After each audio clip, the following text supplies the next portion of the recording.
Hello YouTube Nation, welcome back to my channel. I am Tia Latrice, and as always, I am so happy to have you here today. If you haven't already, go ahead and click that subscribe button and the notification bell so that you're notified each time I upload new videos. Alright guys, so I came across these cute little square shaped shadow boxes in the Dollar Tree. I picked up a few of them, but I'm going to be using 3 of these for the project that I'm going to show you today. So this is just a view of what they look like. As you can see, this particular frame is gold and it's got like a little white backing with a little gold ribbon. You could definitely use that ribbon if you choose to. I'm actually going to be removing it, but I just wanted you to see the composition of this shadow box before we jump into how we're gonna transform this little piece. So in addition to these shadow boxes, we're also going to be using 2 pieces of scrapbook paper. You could also use cardstock for this or any type of decorative paper of your choosing. I went with black and white because it matches my office theme. You're also going to need some sticker words or letters to create the phrases that you want to have or the words that you want to have in your shadow boxes. And you'll also need like a glue stick or some sort of simple adhesive. So I started by removing this ribbon. If you plan to use this to hang the shadow box, you can definitely keep it attached. Since I wasn't going to use it and was going to use some command strips instead, I just went ahead and removed that. Then I proceeded to remove the actual shadow box portion away from the frame. So I was able to easily do this just by applying a little bit of pressure. It worked well for me to apply pressure right at each corner and right in the middle of each side. So as you can see, it just pops right out. Be careful not to drop the glass when you remove that backing because it is actual glass, it's not like acrylic. So set that aside. As you can see, it comes with like this little plastic insert with the butterfly on it. I'm not going to be using that for this. I might maybe use it for something for my daughter's room, but I'm going to set it aside for now. But we are going to use this little cardboard backing that's going to create the shadow box part of this project. Okay, so from here, you're ready to go ahead and grab your cardstock or your scrapbook paper or whatever it is that you're going to use to make the interior design of this shadow box. So I'm just taking a pen and tracing out the shape of the original shadow box onto my paper. Now I would probably advise that you do this on the non-printed side rather than doing it on the printed side like I did. This is just in case you make any errors with your tracing. You won't see those lines on the front. I mean, I didn't have any issues with that, but I could definitely see how it could happen if your hand slips or if the pen slips. But anyway, you're just going to trace the outline onto your paper, and I would advise starting in one of your farthest corners. This way you're going to get the most use out of your paper without having any excessive waste. Fortunately for me, I was able to go ahead and trace 2 of these onto the same piece of scrapbook paper. I think the paper measures 12 by 12 inches, and I was able to easily get 2 of these onto one. So I ended up using 2 sheets total to make the 3 shadow boxes that I was going for. Now guys, when you're trying to find paper for this project, you don't have to spend a bunch of money at all. I was able to get both of these sheets from Michael's. I believe they were 79 cents original price, and you can always use the coupons that they have available. There's usually like a 40% off or 50% off coupon if you need to use that. But you can also find these at Hobby Lobby. A lot of the times they have those on sale as well.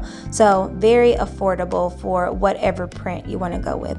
So once you have traced out your shadow box outline, you're just going to cut that with regular scissors. And if you're like me, you're probably going to have a little left over. So I'm just going to set that aside to use for a later project. Now we are ready to start putting our new shadow box together, and all I am doing here is applying a regular glue stick all over the front part of the original shadow box, and then I'm just going to adhere the paper to that outline that we traced. So this way you don't have to worry about creating a new base or anything. It's the perfect size already.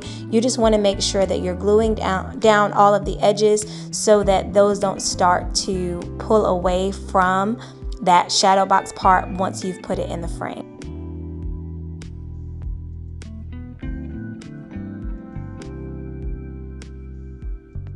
Now we're going to be moving on to the glass part of this project, but before we do, make sure that you're working with a clean workspace. So wipe down the area that you're going to be placing your glass on top of and wipe down the glass as well. This way you're going to clear off any additional like particles or things like that that may stick to your lettering, and you want to make sure that you don't have anything there that's going to take away from the professional appearance of your piece.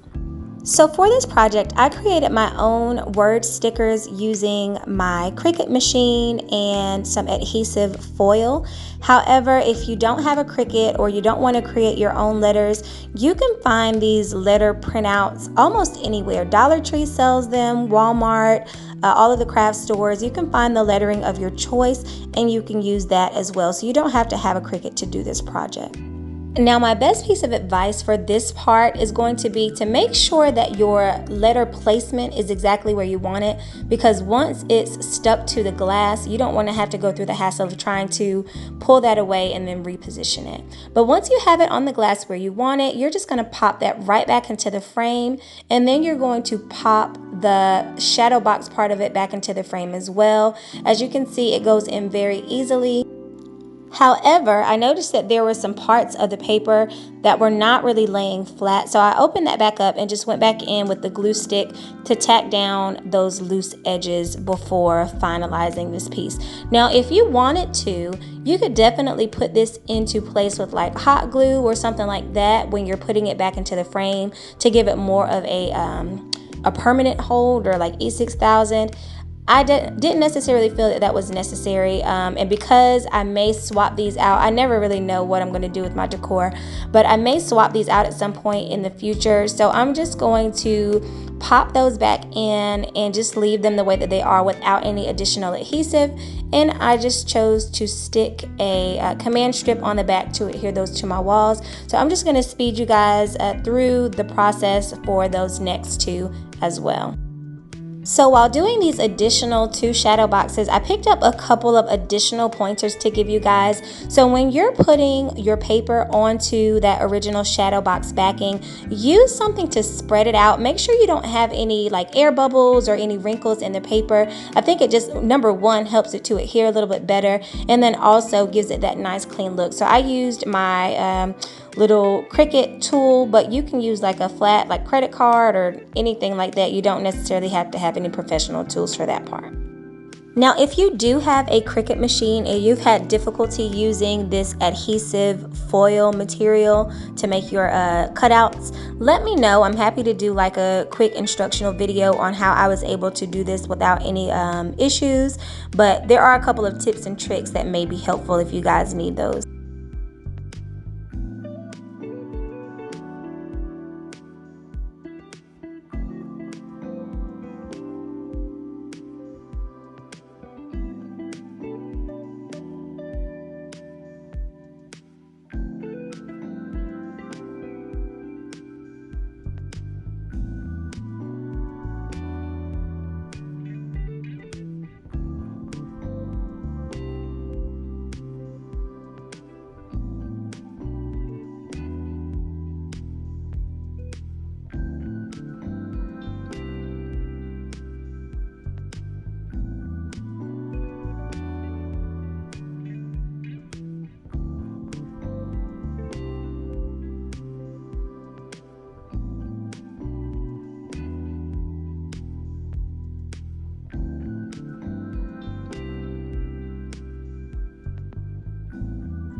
Alright guys, and here is our finished product. I absolutely love the way that these turned out.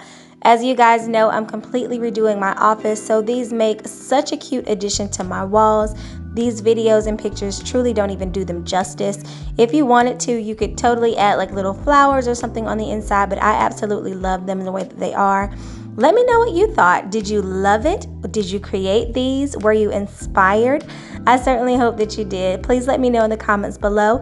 And again, if you haven't already, please like and subscribe and click that notification bell so that you'll know each time I have a new video. See you next time.